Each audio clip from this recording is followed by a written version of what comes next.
Well, from the time that my husband was saved, he always felt called to full-time service. And of course, a very different lifestyle. But when he went to Bible college, he felt in his heart that this was where the Lord wanted him.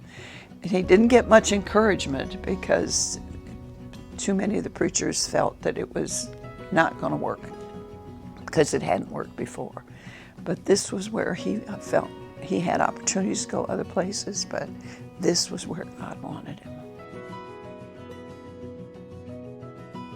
When he graduated from college, we went to Akron and stayed with my grandmother who had raised me, and he came down every day looking for a building, and nothing worked.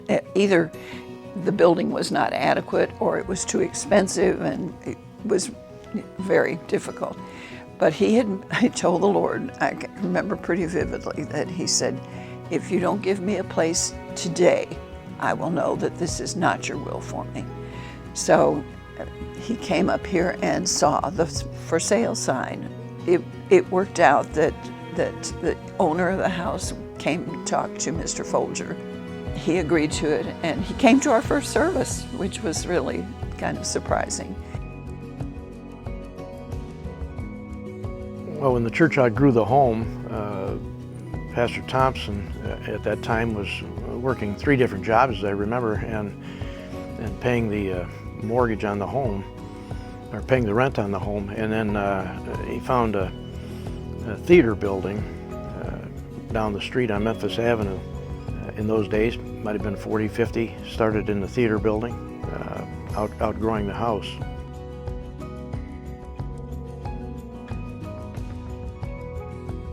My husband went looking around properties to see what was available. And he had, down behind here where their apartments are, they were not there then.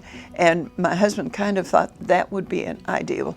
But Mayor Coyne took him aside and he said, you don't want that piece of property. He said, in the wintertime, it's hard to get. I mean, he was very, very upfront and very helpful.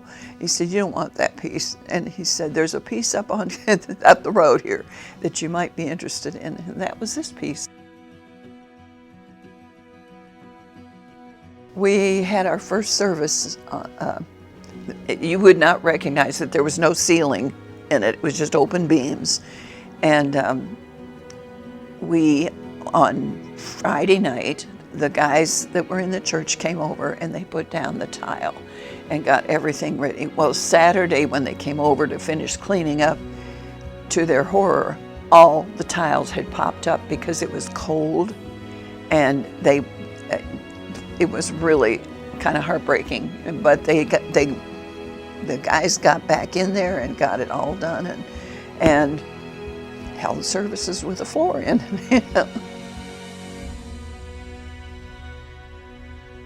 We didn't have to pay people to come and work. They just did, because it was their church. It was where most of them were saved in our church, you know, and there were a few had come from another church, but this was their baby. They loved this church, and it showed by their actions. You know. We had a lot of people who came from down south too. We still do, but I think this was a whole new thing for them to, you know, start up from scratch, and it was fun. It was fun. It was a lot of work, but it was fun. The preaching was just unbelievable. I mean, and to this day, just good, fiery preaching. I have very little recollection of the house or the theater building. I do remember the kind of the opening of the old auditorium or fellowship hall. And we weren't in there very long. I think you know, church started in 1958. In 1968, they started the construction of this building. So I mean, things were just really moving along at a rapid pace. And so, you know, I'm a kid in 1968, you know, 5th grade, 6th grade. And we look at this auditorium, the current auditorium, and you know, you go from the fellowship hall to that building, and of course it was being built, it was just this cavernous mammoth thing, and the hallway was being built between the two buildings, and I mean that it seemed like it took forever for that construction, but we just, as kids, we were just walking through, so we just kind of look around and say, wow, this is awesome, It was an amazing moment, and just watching God do some tremendous things in the opening days of this ministry, I'm glad I got to be on the ground floor.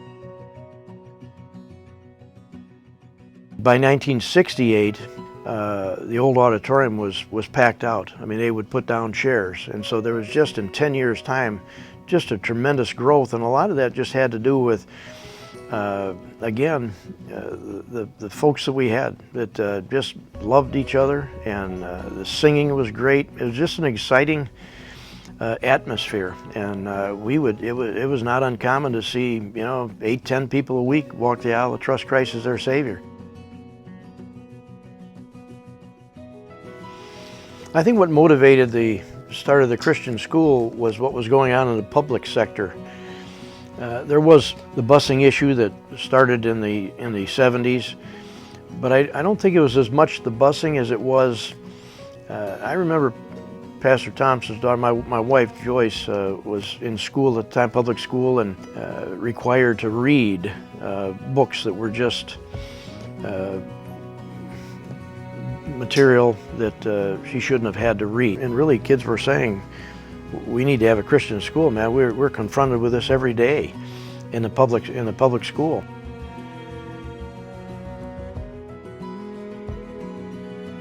So, I had been here maybe about 5 years when one day Pastor Thompson asked me to go and make a call with him. And we were driving down 117th Street where the Burger King was there on 117th just before you got to Belair. We stopped at a traffic light. A person in the church had passed away. We stopped at the traffic light, and Pastor Thompson said, I was serving as an associate back in those days, and he said, I've been praying for a while that God would give me a young man that I could mentor to be my replacement. And he said, I don't know for sure, but I said, I think maybe you may be that young man. That was basically a 5-year process from the time that the church called us to be co-pastor to. That was in, 1990. And then we transitioned in September of 1995. September 3rd, 1995 was Pastor Thompson's final day. My first, that evening, the church, I asked to be installed as the pastor and had some men come and pray. And it was quite a day. It was a bittersweet day, bitter in the sense we were saying goodbye to Pastor Thompson as the lead pastor, and sweet in the sense that I was assuming that responsibility. It was a long process. Of course, we tried to save as much money as we could. Brother Roger Hoffman became the general contractor, and we kind of hired guys in-house to save money, and a lot of nights and weekends out there, people, pulling the weight. So I think we broke ground in June of 1990, and we opened it in September of 93. So, you're looking at a 3-year process of building that building, and it took us a while to get it done, but boy, what a blessing it was when it's finished. I'd meet with our deacons. I'd say, we need to do something about, capital stewardship. We got to pay this debt off. We got to come up with a plan. Yeah, we talked about it, and it never just seemed to be the right moment. And in 2005, I was just convinced that it was time. It was time for us to do something about the debt. And this would have been in 2006. We took that offering. We had laid out a plan of what the money was going to be used for. There was the burning, obviously completing the mortgage payment. We had in November of 2009, we would pay our final payment on the current debt, and then we'd still owe $600,000 as a balloon payment. And so our dream was to obviously prepay that, and so that when we got to November, we wouldn't have any mortgage. The second aspect was to finish the auditorium. We had gone so far and with lighting and ceilings and things like that, and air conditioning, but we needed to do pews and carpet. And so Brother Chris came walking up that night, and he was carrying this little brown paper bag, and I had no idea what had happened. And he said, well, Pastor, just want to let you know that we'll be able to burn the mortgage. He handed me a package of matches, so we could burn the mortgage. And he said, then we're going to be able to take care of the pews and carpet. And he handed me a swatch of carpet. And then he said, and he had a little bus. He said, we can buy those buses. And then he said, he said, he handed me a catalog. He said, start picking out furniture. And then finally he said, we can get that drawing done. He said, in fact, he said, not only did we meet the $1 million, but we went $200,000 over. So it was $1.2 million. And boy, that was just a moment in which I'll never forget. So finally, when everything's paid off and we were out of debt, the deacons approached me and said, you know, we really feel like we need a man who's an associate pastor. We think we should move Pete into that position. And I said, well, you know, I agree with you. I think he's a good man for that position. And so really they instituted that change, even though I would have done it in a heartbeat if it had not been my son. But because he was my son, I had to be a little bit more cautious in how I went about that. And I didn't bait the trap. I didn't set it up. They saw it, and because I had seen it, and I think you'd have to be blind not to see the hand of God upon his life and his ability to handle the Word of God. And then, you know, I guess maybe 3 years ago, I said to the guys, I said, look, I'm going to give you my timeline. Here's what I'm seeing as my end run here at the church. I said, we need to decide what we're going to do. And they said, well, do you think we could talk to Pete about, you know, being a co-pastor and successive pastor? I said, yeah, I think we should. The deacons, there was a group of 3 men that met with me on the first day of August of 2016. It was a weekday, and we met in room 201 for about 3 hours, and they asked lots of questions about philosophy, about family, about you know, goals and ideas for the future. And from that group, they unanimously voted to recommend me to the deacon board. It was a month or 2 later that I met with the deacons of the church, and they too spent some time. I don't think it was quite 3 hours, but they spent some time in asking me questions and trying to get my philosophy and hearing, you know, again, just more of my testimony and what God had done in my life. And then from there, they unanimously recommended me to the church. And then the church had, I think, several weeks to pray about it and to think about it. And the vote was taken early November of 2016, and I was given 97%, which my dad still holds over my head because he got 98%. So. As I was praying last year and around, I guess maybe as God was stirring in my heart in September, it was really actually during our revival campaign. I just knew God was doing something in my life, and I woke up one night in the middle of the night, and I just talked to the Lord, and the Lord just revealed to me that my timeline was off, that I needed to move it up a year. And so it just really kind of convinced me that the best time to resign would be the beginning of summer of 2019. And so I announced that to our deacons, and then of course I've announced it to our church family. And I'm excited for the church. I think Pastor Pete's got a good head on his shoulders. He's a tremendous pulpiteer. He's a great people person. I think some of the best days the Cleveland Baptist churches are ahead of them. Not going to be without their challenges. Of course, we're living in a world that is just, you know, we're fighting things on every corner and every avenue. And I think our church family needs to pray for their preacher, and they need to pray for the pastoral staff that obviously have to fight these battles, and that God will just give them courage to stand up and to be counted. But I do think that, you know, there's some great days ahead.